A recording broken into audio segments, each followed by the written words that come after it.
1980s, quite possibly one of the worst times in gaming. There were many reasons why gaming was doing terribly at this time. One of the main reasons was, well, most of the games were kind of shit.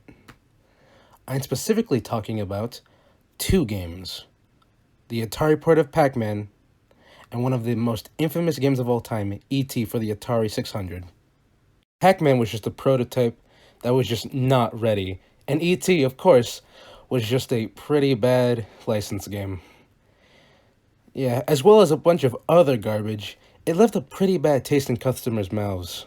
Nowadays, there's usually only three console choices: PlayStation, Nintendo, and Xbox. But imagine back in the day, you had like 80 consoles that played the same terrible games. Obviously, terrible games and terrible consoles led to the video game crash of 1983. Enter Nintendo. By this time, Nintendo was just moving out of the toy industry and into the video game market, but because the American industry was sort of eating itself alive, they decided to redesign their Japanese Famicom console to look more like a toy, creating what we know in America as the Nintendo Entertainment System, NES for short, launching one of the most influential and greatest games of all time, Duck Hunt. This is some stupid little game with a fat Italian man. I'll be playing the game on a Nintendo Entertainment System with my PS4 controller, so I can play the game in just about almost the best way possible. Such a simple control scheme. You use the D-pad on the controller to move left and right, and down to sometimes crouch. Use the A button to jump, and the B button to gain speed. These controls are extremely simple nowadays, but for the time, it was probably one of the biggest leaps in gaming. There's just one problem with the controls. They're stiff as hell. It's kind of hard to explain. When you jump in the air, the momentum when you're running and walking stays when you jump. So when you jump, you better know where you're gonna land, because you're not gonna take it back. You can barely move in the air. On the upside to the simple controls, it is pretty easy to teabag. I guess that's a plus. Power-ups! Unlike in the later Mario games, there are only 3 power-ups in this game. Technically 4, but we'll get to that. The Super Mushroom. The first power-up you ever see in the game. And, well, one of the, if not the most iconic power-up in gaming. What does it do to learn this legendary status? It makes you bigger and break blocks. Yeah, that's it. For being the first power-up in the franchise, though, that gives it an iconic status alone. It doesn't really need to be anything else. It just needs to be simple, most players could understand. The Fire Flower.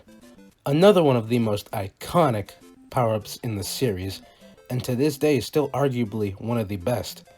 You press the B button to shoot fireballs to kill most enemies in one hit. Man, I'm gonna say iconic a lot. Next up, we got the motherfucking...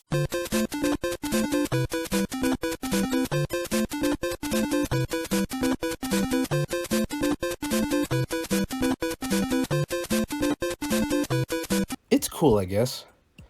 It's a pretty rare power-up. I only got it like 5 times in my entire playthrough. It makes you invincible for like 10 seconds. Yeah. And finally, we have the 1-Up Mushroom. It gives you another life. What do you expect me to say? That's it. That's what these power-ups are. Simple little upgrades for the player. And honestly, that's all this game needs. They work how they're supposed to work. Enemies. You can't have a game without punching bags to kick the absolute shit out of. The Goomba, the series' first and most well-known enemy. How do you beat it, you may ask? Yeah. The Koopa Troopa. You stomp on their heads. But, when you stomp on them, they go into their shell, and you can kick them. So they are different from Goombas. Heck, you're even able to kill Goombas and more Koopas if the shell hits them. Koopas are the most diverse foes in the game. Red ones don't fall off the edge. Some of them have wings. The green ones, oh god, the green ones, they are annoying. They can jump almost as high as you, and usually they're placed on higher places compared to you. It makes sense, but you know, I still fucking hate them. Red Koopas with wings just fly up and down. They're pretty boring, to be honest. The beetle, just like the Koopa, but they're smaller. Oh, and they're invincible to fireballs. They're fine, I guess. Piranha plants go up and down from pipes, and you can kill them with fireballs. That's it. Oh yeah, same thing with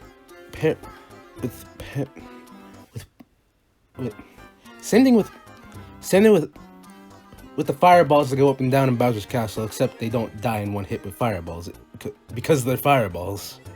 Cheeps. They're just walls in the water for you to avoid, but they are probably one of my favorite enemies in the game, mainly because of levels like 2-3 and 7-3. In these levels, the fish jump out of the water to try and kill you. It's really fun dodging these enemies. It gives me like a bullet hell type feeling. It's just fun to run through these levels and not lose any speed at all. It's also kind of fun to kill the enemies by jumping on them when they're trying to kill you. Speaking of bullet hell, or rather just bullets, the bullet bills. They usually get shot from cannons here. Usually they just shoot forward at your direction, but since they're really slow, it's pretty easy to dodge them. But just like Cheeps, they get really interesting in some levels. Usually they put multiple bullet bill cannons near each other, so multiple bullet bills will appear. They're still slow, but now there's a bunch of them coming at you. And now that there's multiple enemies and bullet bills coming right at you, it feels like an actual bullet hell. And although I'm not a fan of this game's controls, it's pretty fun in these small sections. Is there someone I'm forgetting? Just like... Oh, yeah. Lakitu. That son of a bitch. He's usually on top of the screen, flying, throwing spinies at you. They're just beetles, but they can be killed with fireballs. Yeah. Oh yeah, Lakitus, depending on the level, can be really annoying. But, again, in some levels, when you get to the top, you have a high enough advantage to kill them. They're gone from the level until they come back a few seconds later.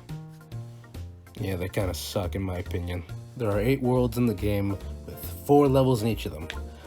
But you'll probably realize into World 3 that you're just playing the same levels over and over and over again. Some of them just being a bit worse. Some of them being a bit harder. Some of them just being a bit easier. But overall, I'd say just stop by World 3, because it just stops getting fun. You know, I'm starting to realize it's honestly pretty hard to review old games like this. You know, like NES, Atari games. Because, let's be honest, most of the games back in that era were kind of terrible, or boring, or just generally bad. For its time, it was revolutionary. Probably one of, if not the greatest game of its time. But nowadays, for a lot of people, including me, it's just not that fun. The controls are clunky, it's extremely simple, the bosses are bad, really bad, the music is simple. The music! I forgot about the music! I wonder why. The music's fine. The music's fine. Nothing's wrong with the music, it's just... everything is so simple. I just can't enjoy this game. In my opinion, I just don't think it's a good game. It has not held up. It just hasn't held up. So, for everything I just said, I think the game's a 4 out of 10. I can't deny how important this game was for the industry. But let's be honest, who is going to play this game if they're not going to review, speedrun, or just marathon all of the Mario games? Or if you're just a nostalgic for this game. Yeah. Oh yeah, the Hammer Bros! I forgot about the Hammer Bros. They're fucking easy. My god, people complain about the Hammer Bros so much in all of these games. And listen, when I was a little baby boy, yeah, I complained about them too. They used to be some of my least favorite enemies of any platformer. But for me, they're honestly pretty fun. If not some of the most fun enemies in the game. Okay, so this is a little after thing I'm doing. I just want to talk about what I'm going to do for my next video and why I made this video. First of all, I was thinking for my first video I was going to do like a Sonic video. Cause if you have watched my channel before, and I do a lot of speed painting, a lot of drawings, and a lot of them have been Sonic so far. So if you haven't noticed, I'm kind of a Sonic fan. I was gonna do a video on Sonic 1, since Sonic Frontiers was coming out, but I already had all the footage from Mario, and I wanted to have a Mario video as my first, like, big video. So yeah. Oh yeah, Sonic Frontiers. I'm writing this before Frontiers comes out. I hope the game is good. And yeah, that's it. See you next video. It's gonna be on Sonic 1. See ya.